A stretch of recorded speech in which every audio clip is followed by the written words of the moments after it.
Welcome to Navigating Consumer and Family Law Challenges. Insights from SoCal's trusted attorneys.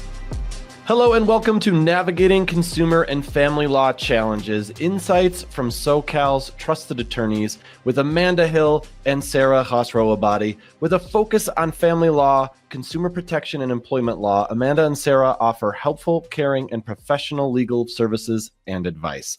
I am your host, Kevin Rosenquist, and today we are going to discuss how family law and consumer law intersect. Amanda, Sara, so great to have you guys here. Thanks for being here. Thanks, Kevin. It's great to be with you today. Hi, happy to be here. Let's start by introducing yourselves and sharing a bit about your background in both family law and consumer law. Sara, let's start with you. Again, my name is Sara Khosroabadi. I've actually been practicing law for about 10 years now. I started out with consumer protection, dealing a lot with debt collection harassment, credit reporting issues, and identity theft concerns. And then in 2019, Amanda and I joined forces, and I learned a lot about family law over the last 5-6 years. And so here we are today. How about you, Amanda? Yeah, so Sara indicated we joined forces about 5 years ago, a little more, and we've been practicing about the same amount of time overall. In the law, I've solely focused on family law. I too have learned a little bit about consumer through working with Sara, and we jointly are venturing out and learning as much as we can about employment law, and we've been working on some of those cases as well. Amanda, what got you, why family law? Is there anything particular that drew you to that? It kind of fell in my lap, but I have been doing it far more in general than just the years I practiced in law. So I started working in family law at the courthouse in Los Angeles, Superior Court at the Norwalk location back when I was an undergrad. I was 20 years old. I had a Justice Corps internship that I did over the summer there, working at a clinic for self-represented litigants. And since then, I've been working in family law exclusively, domestic violence clinics, things of that nature. And right out of law school, I had 2 job offers, both in family law, private practice firms. Kept going from there. Sara, what about you? Why consumer protection? Yeah, I worked at a firm back when I was in college, and they exclusively did consumer protection. And it was great listening to the attorneys come in and talk about how they were really advocating for consumers against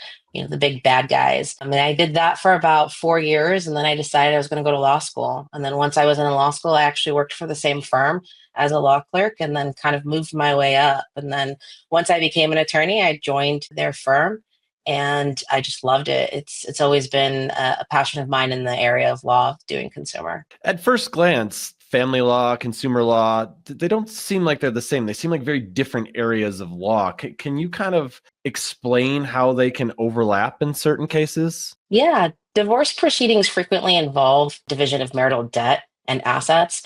That includes, houses, it includes credit cards, vehicles, things like that. And oftentimes people don't know how to navigate that. So what we do is we educate our clients on what their options are. And then also, if they're dealing with creditors and or concerns about finances, we can educate them on that too. What about you, Amanda? How do you see these two intersecting? Yeah, over the years, we've actually seen specific examples of where I've had clients who I'm representing them in the divorce matter, or our team is. And throughout the disclosures of their financial status, we find that they have some assets or, debts that are in collections that they need some assistance with. They are drowning in debt. They don't know what to do. They don't know how to approach it. And then we deal with both aspects of how it's going to be dealt with as far as whose responsibility it is as far as in the divorce, but also if there's a way to negotiate it. Is there a way to figure out a creative solution on how to get them above water and get them on a path forward? Yeah, that makes sense. I would imagine that a lot of stress that comes into marriages that might start to crumble stems from financial issues. So probably either the first, it kind of hovers between and switches back and forth, infidelity and financial issues as far as the reasons why people go through legal separations or divorces. Sara, do you have any specific or common examples of how the family law and consumer law intersect, like things you can share with us? Yeah, so oftentimes, especially here in California, since it's a community property state, debts are going to be seen as a community property issue. And so what ends up happening is one spouse will have the credit card in their name. The other spouse will maybe use the credit card, but it's not in their name. And the spouse the credit card's not in their name, they think that they don't have any legal liability for it. But that's actually the opposite. So oftentimes you'll have debt collection companies contact both spouses to try to collect on that debt. And then also it leads to a lot of credit reporting issues too. So one spouse may have all the finances, they're the ones that are responsible for the finances, they're paying the debts, they're dealing with all the finances, and then the other spouse is completely in the dark. And so that's where it kind of comes in and intersects. We can, again, educate our clients on what needs to happen, how they can get themselves back into a place where they have some control, especially if they didn't have control over their finances, kind of how to protect themselves and get themselves moving forward in the future. Do you ever have situations where someone just is totally blindsided by debt, like during the divorce proceedings or while you're trying to, you're both nodding. That's freaky. Yeah, I mean, I'll give you kind of a spicy example, so to speak. I've seen it, for example, where, there's credit cards out there with hotel room charges or Victoria's Secret credit cards that one spouse wasn't aware of. So it definitely comes up. And then, there is an argument though. So there are always caveats as they are in the law for whether it is community debt in fact, because if you can prove that the debt charges were not for the benefit of the community, then technically there's an argument that can be made to the court that the other spouse shouldn't be responsible for it. It's pretty hard to get, but it is an argument that can be made if you have the evidence to back it up. Gotcha. Amanda, in your experience, how do issues like divorce or child custody affect a family's financial situation that can also lead to potential consumer law concerns? Yeah, I mean, first and foremost, obviously, when you're going from one household to two households, it always completely changes the financial picture for both parties, right? The mom and the dad, or, either of the parents. And in addition, that can cause financial strain for childcare costs, right? Because now they're not working as one family unit. They have two separate households that are having to navigate what childcare issues may look like, extracurricular activities, who's going to be sharing in those costs. It's interesting because just recently in September of this year, the California courts came down and changed the child support rules and how costs are allocated. And so that can make a big impact. I mean, there's also some times as well where there are debts that come into play and there's financial hardships that can impact what happens as far as who can take primary custody of the children, right? Unfortunately, the courts always try their best to make sure that if one parent doesn't have the same financial means as the other, or they're more, they make more money at their job, that shouldn't impact what the custody arrangement looks like.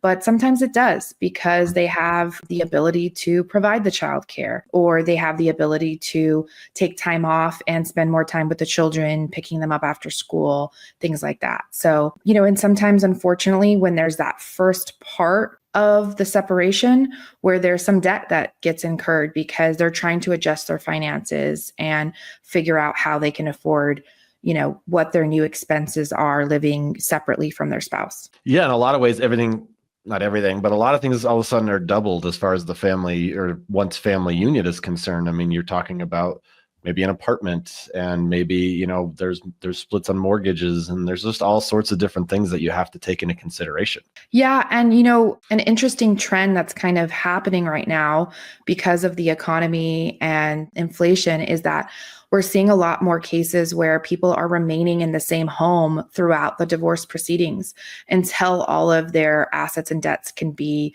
divided, so that they know what they're going to be, responsible for and what they're going to be receiving at the time the judgment is entered.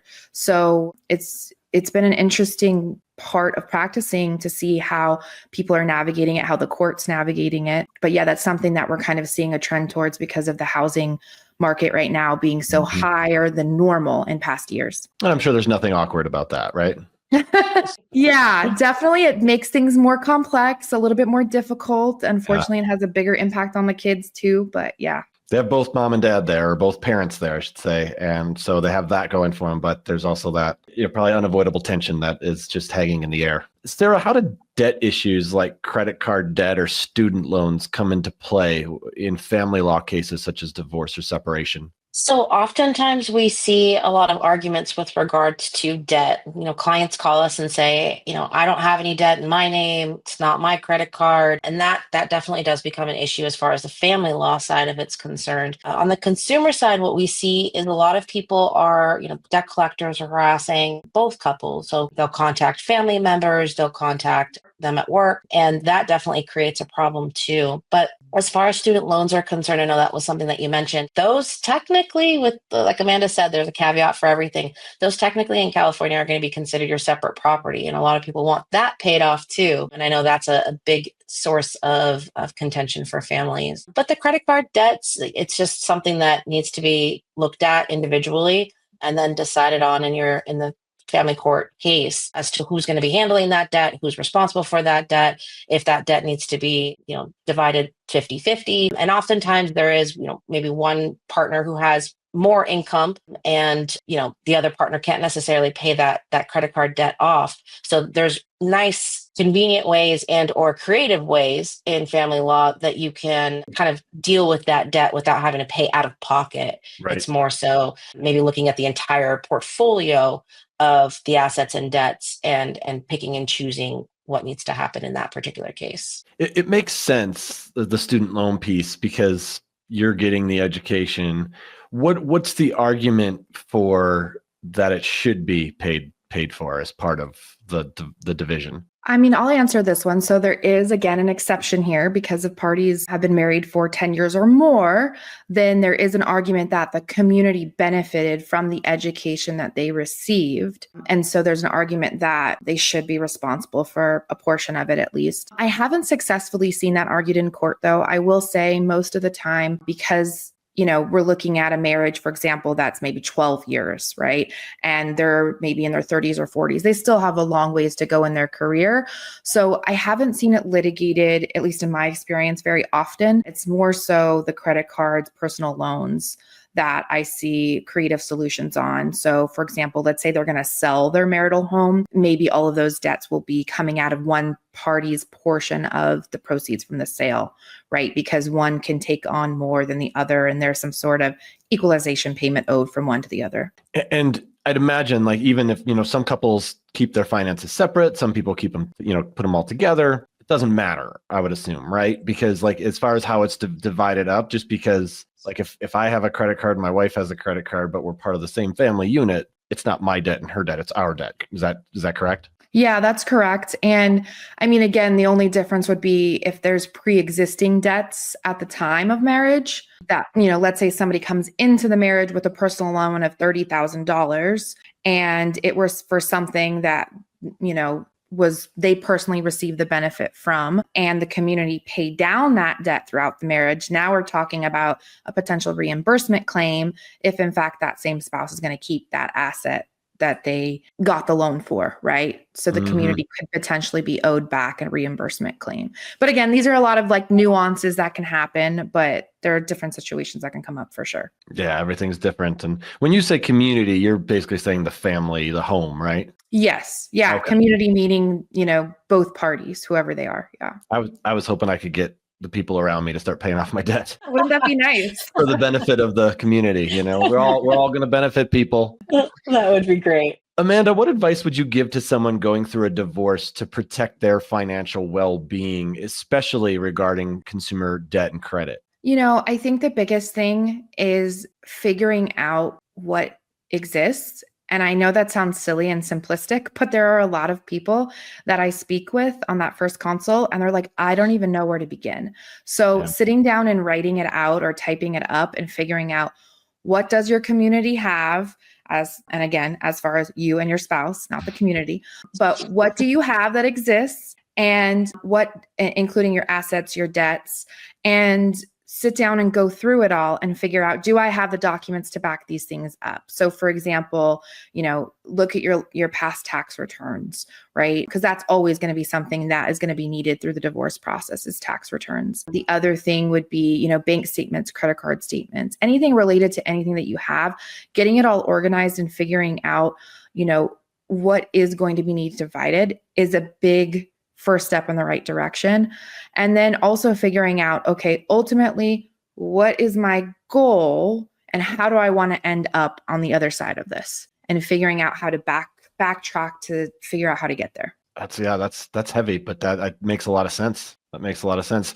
Sara, how can clients benefit from having a lawyer that has expertise in both family law and consumer law when navigating some of these complex financial situations? Kevin, it's kind of funny. When I was just doing consumer law, I would get calls from family law attorneys saying, hey, I know that you're handling consumer cases. I know you deal with debt collection issues and credit reporting, identity theft, but I'm having an issue within my family law case that I need your help with. And so it helps when you have information with regards to both, because you can, one, educate the clients as you're going. So not only are you educating them on what they need prior to even filing for the divorce, you're educating them on what needs to happen during the divorce, what they're responsible for legally and just within the family court house as well with regards to those debts. And then we can help them also plan financially for after divorce, right? Things that are not taken into consideration most times are credit reports.